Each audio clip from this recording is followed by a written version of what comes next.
ರಾಜ್ಯದಲ್ಲಿ ಯಾಕಿಷ್ಟು ಚಳಿ? ಸ್ನೇಹಿತರೆ, ನಿಮ್ ಕಡೆ ಚಳಿಯಾಗಿದೆ, ನಮ್ ಕಡೆ ಅಂತೂ ಗಡ ಗಡ ಗಡ ಗಡ ಅನ್ನೋ ಚಳಿ ಇದೆಯಪ್ಪ.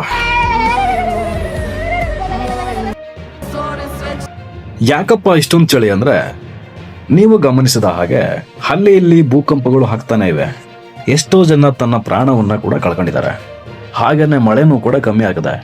ಶೀತ ವಲಯದ ಮಾರುತಗಳ ಹಾವಳಿ ಕೂಡ ಹೆಚ್ಚಾಗಿದೆ. ಆದ್ರಿಂದ ಕೆಲ ಜಿಲ್ಲೆಯಲ್ಲಿ ಯೆಲ್ಲೋ ಅಲರ್ಟ್ ಕೂಡ ಆಗಿದೆ. ಉತ್ತರ ಕನ್ನಡದಲ್ಲೂ ಕೂಡ ತುಂಬಾ ಚಳಿ ಇದೆ. ಬೀದರ್ ಚಿಕ್ಕಬಳ್ಳಾಪುರದಲ್ಲಿ 12 ಡಿಗ್ರಿ ಸೆಲ್ಸಿಯಸ್ ಅಷ್ಟು ಶೀತ ಇದೆ. ನಮ್ಮ ತುಮಕೂರಲ್ಲಿ 13 ಡಿಗ್ರಿ ಸೆಲ್ಸಿಯಸ್ ಅಷ್ಟು ಶೀತ ಇದೆ. ಬೆಂಗಳೂರಿನಲ್ಲಿ 15 ಡಿಗ್ರಿ ಸೆಲ್ಸಿಯಸ್ ಇದೆ. ಮೈಸೂರು ಶಿವಮೊಗ್ಗದಲ್ಲಿ 14ರಿಂದ 15 ಡಿಗ್ರಿ ಸೆಲ್ಸಿಯಸ್ ಇದೆ.